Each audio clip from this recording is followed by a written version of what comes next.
Hi అండి. ఇగో రొయ్యలు పచ్చడి చేస్తున్నా. ఇవి కిలో రొయ్యలు ఉంటవి. ముందుగా దొడ్డుప్పు వేసి మంచిగా కడిగేసి పక్కన పెట్టేసానండి. తర్వాత ఉప్పు పసుపు వేసి ఇట్లా వాటర్ వస్తుంది కదండి, ఆ వాటర్ ఇంకే వరకు ఇలా ఉడికించాను. ఇప్పుడు ఇగో డీప్ ఫ్రై చేయడానికి ఆయిల్ వేసాను. ఇదిగండి ఆయిల్ వేడెక్కింది. ఇట్లా మొత్తం ఆయిల్ వేస్తాను. ఇదిగండి ఏగేటప్పుడు కలుపుతుండాలండి, లేకపోతే అడుగెట్టేస్తుంది. నేనైతే పల్లీల ఆయిల్ వేసాను. నువ్వుల నూనె వేసినా బాగుంటుంది. పల్లీల ఆయిల్ నువ్వుల నూనెతో పచ్చళ్ళు బాగుంటుందండి. నేను ఇప్పుడు పల్లీ ఆయిల్ వేసాను. కొంచెం ఎర్రగా ఏగాలి. ఇదిగండి పచ్చడికి మసాలా ప్రిపేర్ చేస్తున్నా. మెంతులు, జీలకర్ర, ఆవాలు, ధనియాలు అండి. అన్నీ 2 స్పూన్లు ఉంటవి. జీలకర్ర కొంచెం తక్కువ ఉంది, ఆవాలు జీలకర్ర మీద కొంచెం ఎక్కువ, ధనియాలు ఎక్కువ ఉన్నాయి. 2 స్పూన్లు, పెద్ద స్పూన్తో 2 స్పూన్లు. ఇవన్నీ వేపాలండి ఆయిల్ వేయకన్నా. ఇదిగండి మసాలా, చెక్క, లవంగం, ఇంకా యాలకులు. ఇదొక స్టార్ పువ్వు, 2 ఆకులండి. మసాలా వేపుతున్నా ఆల్రెడీ. అన్నీ చిన్న మంట మీద వేపుకోవాలి.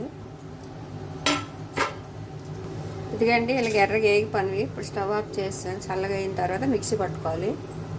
ఇదిగండి ఇది మిక్సీ పట్టుకోవాలి. ఇప్పుడు ఇదిగండి ఇట్లా మిక్సీ పట్టిస్తాను చూడండి. ఇట్లా మెత్తగా మిక్సీ పట్టుకోవాలి. ఇదిగండి రొయ్యలు ఎర్రగా వేగిపోయినవి. ఇప్పుడు అల్లం వెల్లుల్లి పేస్ట్ వేయాలి. ఇదిగండి అల్లం వెల్లుల్లి పేస్ట్ 3 స్పూన్లు వేసాను. ఈ అల్లం వెల్లుల్లి పేస్ట్ ప్రెస్దే చేసి చేయాలండి, ఎప్పుడుదో కాకుండా. అలా అయితే బాగుంటుంది. ఇప్పుడు ఇది కొంచెంసేపు ఆగనివ్వాలి. పచ్చి వాసన పోయే వరకు ఆగనివ్వాలండి.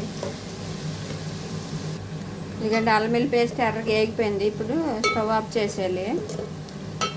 ఇదిగండి ఇప్పుడు వేడిగా ఉన్నప్పుడే సరిపడ కారం, ఉప్పు అన్నీ వేయాలండి. ఇదిగండి సరిపడ కారం వేస్తాను. ఇప్పుడు ఉప్పు వేసుకోవాలి. ఆల్రెడీ కొంచెం వేసాను అప్పుడు. ఇప్పుడు కొంచెం వేసుకోవాలి. మిక్సీ పట్టిన మసాలా కూడా వేసానండి. మొత్తం కలిసేలాగా ఒకసారి కలిపేది. ఇదిగండి మొత్తం కలిసింది. ఇప్పుడు ఇది పూర్తిగా చల్లగా అయిన తర్వాత నిమ్మకాయ రసం వేయాలండి. నేను 1 కిలో కాబట్టి 6 నిమ్మకాయలు వేస్తున్నా. పూర్తి చల్లగా అవ్వాలి, అప్పుడు నిమ్మకాయ రసం వేయాలి. ముందు వేయకూడదండి. ఇదిగండి నిమ్మకాయలు కడిగేసి ఇట్లా తడి లేకుండా తుడిసేయాలండి. అప్పుడు నిమ్మకాయ రసం వేయాలి. ఇదిగండి నిమ్మకాయలు పిండిస్తాను. 6 నిమ్మకాయలు పిండాను. 6 నిమ్మకాయలు పిండాను. సరిపోయింది పులుపు. అవి ఉప్పు, కారం, పులుపు అన్నీ సరిపోయినవి.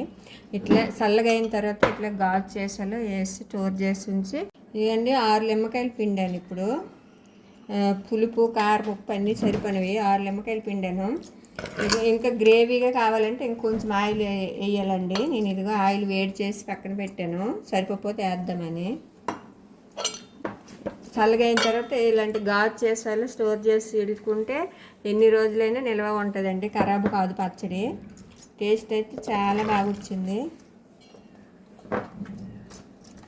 ఇదండి గాజు చేసాలు ఇట్లా స్టోర్ చేసి పెట్టిస్తాను. ఇది లాస్ట్లో కలిపి చాలా బాగుంటుంది. ఇవన్నీ మీకు కానీ మా వీడియో నచ్చినట్టయితే లైక్ చేయండి, షేర్ చేయండి, ప్లీజ్ సబ్స్క్రైబ్ చేసుకోండి. థ్యాంక్ యూ అండి.